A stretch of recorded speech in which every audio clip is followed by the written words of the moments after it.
And returning to our top story on the situation as it's evolving in Bangladesh, we're joined by Dilip Sinha, former permanent representative of India to the UN and also former Deputy High Commissioner to Bangladesh. Thank you very much, Ambassador Sinha. Now, the reshuffle of the army personnel, before an interim government is formed, what does this indicate? I mean, does it show that the army actually is running the show? Well, the army is certainly taken over, and it was, we believe, on the advice of the army that the Prime Minister decided to resign.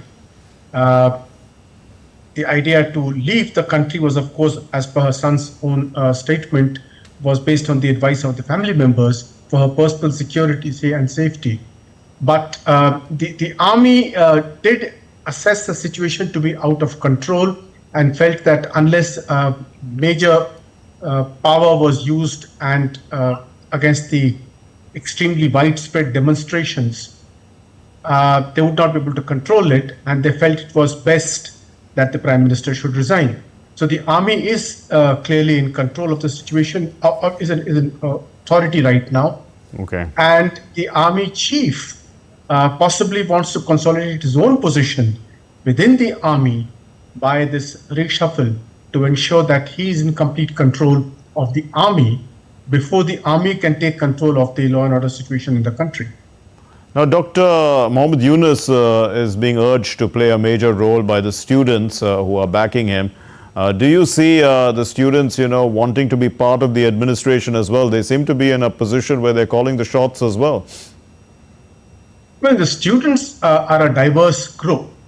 And as happens in such major changes, if you can call it a revolution at all, some people are calling it a revolution, then it's always a very very disparate coalition that gets formed.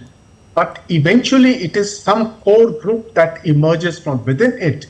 And here we have clearly the Shibir of the Jamaat and the BNP being part of the agitation. And eventually it is these organized groups that will take control of the situation. Now, Muhammad Yunus is known to be close to the BNP, or to the former Prime Minister Khalida Zia. He has a very good reputation, and he's a Nobel laureate, has worked very hard for the uplift of the poor in Bangladesh. But his political leanings are also quite well known, and that they will come into play in this scenario. Ambassador Sinha, also, the country is large. It has 170 million people. There's a political vacuum currently. Though the president is de jure, head of state, there are occasions, when the office assumes more de facto control. Perhaps now could be one of them. I was reading through, and it says that the caretaker government, for instance, the president has the power to control the Ministry of Defense. The president has the power to declare a state of emergency, the power to dismiss the chief advisor and other members of the caretaker government. What do you think? The president should be taking more initiative. Well, it's unlikely that the president will be able to exercise the kind of powers that have been nominally given to him in a parliamentary form of government. In a parliamentary system, as you know, most of the administration is run in the name of the president. And of course, in the case of a caretaker situation, there might be extra powers. But here we have a situation where the law and order has to be first brought under control. And in that, the army has to play a role. And the very fact that the army is currently in control of the situation and calling the shots, the president will have to depend upon the army to help him out rather than the other way around. What are the key concerns for India at this current time? Most important concern for India at the present moment would be security of the Indians who are living there. There are quite a few thousand, 9,000 students, most of them who have come back, another 10,000 or so other Indians living there. Their security is extremely important. At a larger level, the security of the minority community there, the Hindu community in Bangladesh, which often becomes a target of organizations like the Shibir. And then, of course, the Awami League itself, are the members of the Awami League who might be targeted and who would want to take shelter in India just the way the Prime Minister has, the former Prime Minister has. So we have a situation where these would be important concerns. And then, of course, the overall law and order situation, because if that deteriorates, then a larger number of people might want to take shelter in India, which would create problems in our country.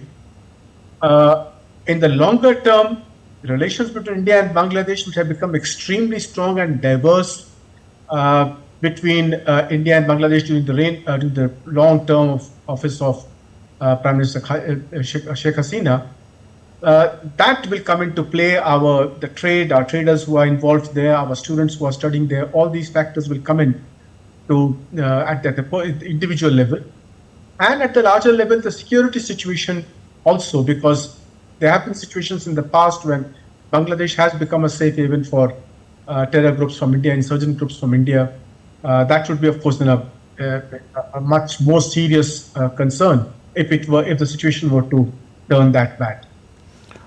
Ambassador Sinha, China says that it's monitoring the situation. So what do you expect, I mean, from this kind of monitoring, or is it more than monitoring? I mean, is it like mentoring? It would certainly be much more than monitoring. We don't know the extent of involvement of any foreign power in the situation in Bangladesh. The commentators there are saying that it's been completely spontaneous and it's a people or a student-led movement.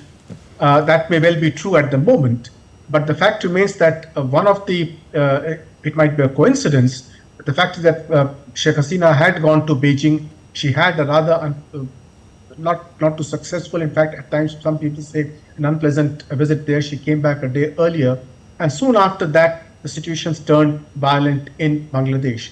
Now, this could be a coincidence. It could be mentoring, as you mentioned. So one has to keep one's options open at the present moment. One can't come to a definite conclusion.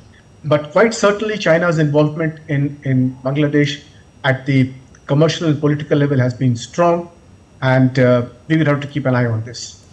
What should India's next move be? I mean, should India, after all, she has taken shelter, as we know, for the moment in India, and of course, you did mention all the concerns that India has with regard to our own people there, for temples that could be that are being targeted, even Indian museums. The Indira Gandhi Museum was vandalized.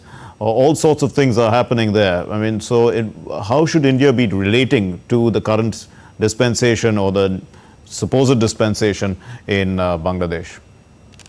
Well, at the moment, I think we should join the international community in appealing for calm in the country, so that law and order is maintained, the people are safe, and normalcy can return.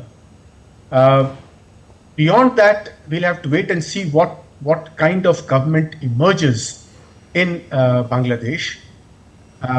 We obviously cannot decide on that, but we have to keep a very close eye on this and try and ensure that the caretaker government that comes into office as appointed by the army at least continues the relations that have been established by the previous government, so that trade and other activities that have been taking place, transport, etc., they don't get disrupted, because that will be bad for both Bangladesh economy and for India. So this is, I think, the immediate concern. And thereafter, we'll have to see whether elections are being held, if at all, and what happens in those elections.